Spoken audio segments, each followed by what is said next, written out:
Laddu ATM. Sonapur नाम के गांव में बद्री नाम का एक आदमी रहता था। वो और उनकी बीवी कुसुम दोनों मिलकर शादियों में और फंक्शंस में खाना बनाते थे।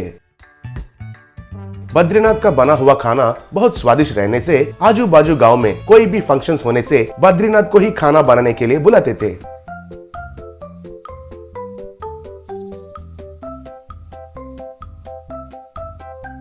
बद्रीनाथ का बनाया हुआ लड्डू सब पसंद करते थे।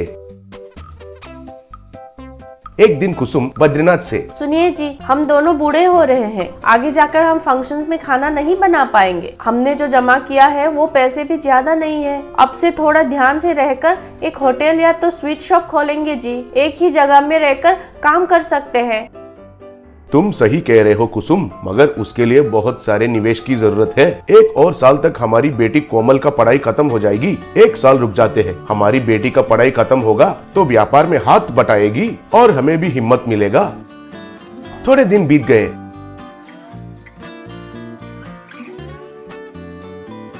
एक दिन उस गांव का सरपंच परिमल दास बद्रीनाथ के घर आया।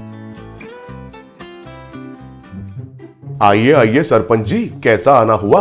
आप बुलाते तो मैं खुद आपके पास आ जाता था ना।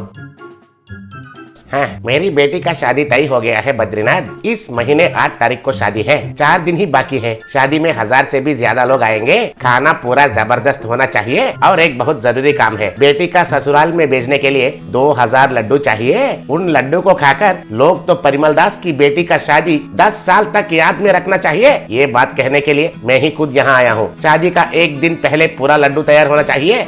जरूर सरपंच जी, जरूर। आपने जैसा कहा वैसे ही करूंगा। थोड़ा एडवांस दिला सकते हैं तो वो सामान वगैरह लेना है ना।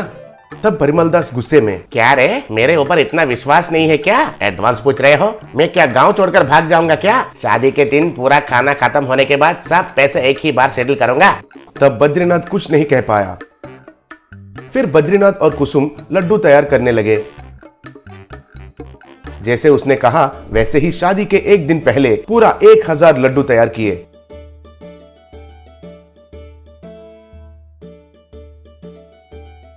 दोनों मिलकर लड्डू को पैकिंग करने लगे। तभी एक आदमी बद्रीनाथ के पास आकर, अब बस करो इन लड्डू को पैकिंग करना। अब इन लड्डू को ले जाकर कहीं कुएं में या कचरे में फेंक दो। उस तरफ सरपंच के बेटी का शादी रुक गया है, ये बात कहने के लिए आया हूँ, कहकर वहाँ से चला गया। वो बात सुनकर कुसुम, हे भगवान, ये कौन सी परीक्षा ले रही हो? घर में रखा हुआ सब पैसे लगाकर इन लड्डू को तैयार किया, अब इन सब का क्या करेंगे? सरपंच जी पैसे नहीं देंगे तो कल से हमें भूखे पेट रहना पड़ेगा। तुरंत तुम सरपंच के घर जाकर हमारे पैसे वसूल करके लेकर आओ। वो लोग खुद दुख में है। ऐसे समय पर हम जाकर उनसे पैसे पूछेंगे तो अच्छा नहीं लगेगा। रुको, मैं अभी कोमल को फोन करके बात बताता हूँ, उसके पास कुछ न कुछ उपाय रहेगा। तब बद्रीनाथ ने कोमल को फोन करके जो हुआ वो सब बताया। आप फिक्र मत कीजिए पिताजी, मैं जो बोलती हूँ वैसे करो, कहकर बद्रीनाथ से कुछ बोली। बद्रीनाथ खुशी से, ठीक है बेटी, तुम तुरंत आ जाओ। फिर अगले दिन बद्रीनाथ एक बड़ा लड्डू के रूप में एटीएम मशीन तैयार करवाया।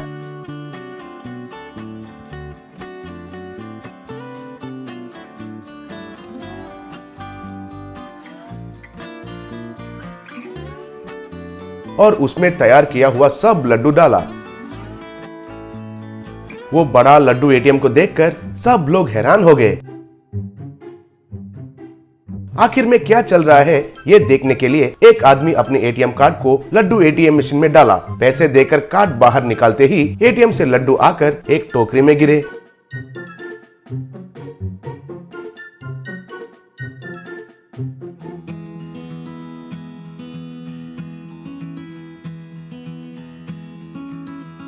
फिर वो आदमी उस टोकरी से एक लड्डू को खाकर, अरे वाह, लड्डू इसे कहते हैं। इतना स्वादिष्ट लड्डू मैंने जिंदगी में नहीं खाया। वो बात सुनते ही लोग पूरे लाइन में खड़े होकर उस लड्डू एटीएम से लड्डू लेने लगे।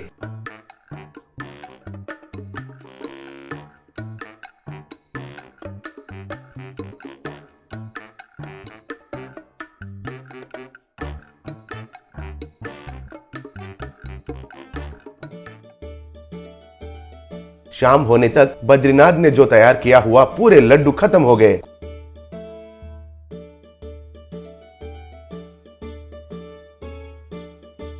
कुसुम, कोमल और बद्रीनाथ बहुत खुश हो गए। पिताजी, माँ कितने बार आपको बिजनेस स्टार्ट करने के लिए कहने से भी आपने कभी हिम्मत नहीं किया। अभी सोचे भी नहीं, एक अच्छा मौका मिला, इसे मत छोड़ना। एटीएम लड्डू मशीन को चलाइए। तुम कहती हो तो पीछे मुड़ के देखने का सवाल ही नहीं है बेटी। एटीएम लड्डू व्यापार में बद्रीनाथ ने बहुत कम समय पर बहुत पैसे कमाकर अमीर हो गया।